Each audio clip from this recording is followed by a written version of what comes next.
வணக்கம் மக்களே. நாம் இன்றைக்கி இந்த காணொலியில் எதை பற்றி பார்க்க போகிறோன்னா, இயற்கை உலோகங்களான தங்கங்க.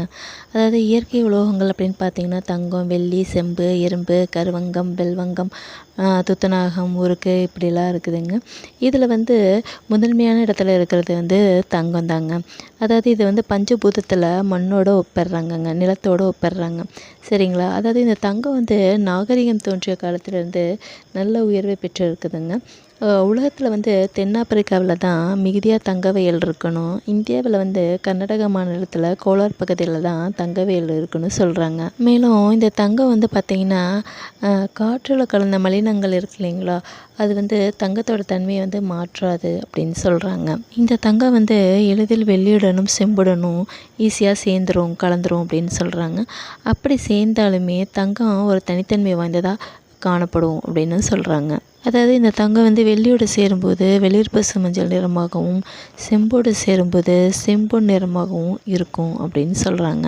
மேலும் இந்த தங்கம் எளிதில் ஆசிட் இருக்கு இல்லைங்களா, அந்த அமிலத்தினால் கூட மாசடைவதில்லை அப்படின்ற மாதிரியும் சொல்கிறாங்க. இது மிருதுவான தன்மையை கொண்ட ஒரு உலோகம் அப்படின்னு சொல்கிறாங்க.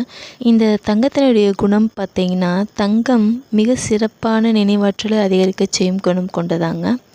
மேலும் இளைப்பு, இருமல் போன்ற கப நோய்களில் கப குற்றத்தை தன்னிலைப்படுத்தி நோயை நீக்குவதோடு உடல் வன்மை பெற இந்த தங்கம் மிகவும் பயனுள்ள ஒரு பொருளாக இருக்குன்னு சொல்கிறாங்க.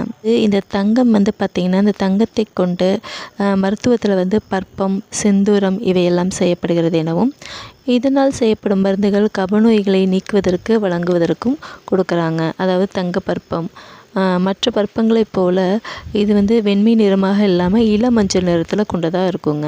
இந்த தங்கத்திற்கு நரம்பையும் உடலையும் தேற்றக்கூடிய சக்தி இருக்குது அப்படின்னு சொல்கிறாங்கங்க. இது இனிப்பு சுவை கொண்டது. இதனுடைய வீரியம் பார்த்திங்கன்னா வெப்பம். அதாவது இந்த தங்க பற்பம்னு சொல்கிறாங்களே, இந்த பற்பம் எல்லாமே சித்த மருத்துவத்தில் பயன்படுத்துகிறாங்க. இதாங்க தங்கத்தில் பற்றின சில குறிப்புகள். இது உங்களுக்கு ஒரு பயனுள்ள தகவலாக இருந்தால் லைக் பண்ணுங்கள், கமெண்ட் பண்ணுங்கள், ஷேர் பண்ணுங்கள், சப்ஸ்கிரைப் பண்ணுங்கள். தேங்க்யூ.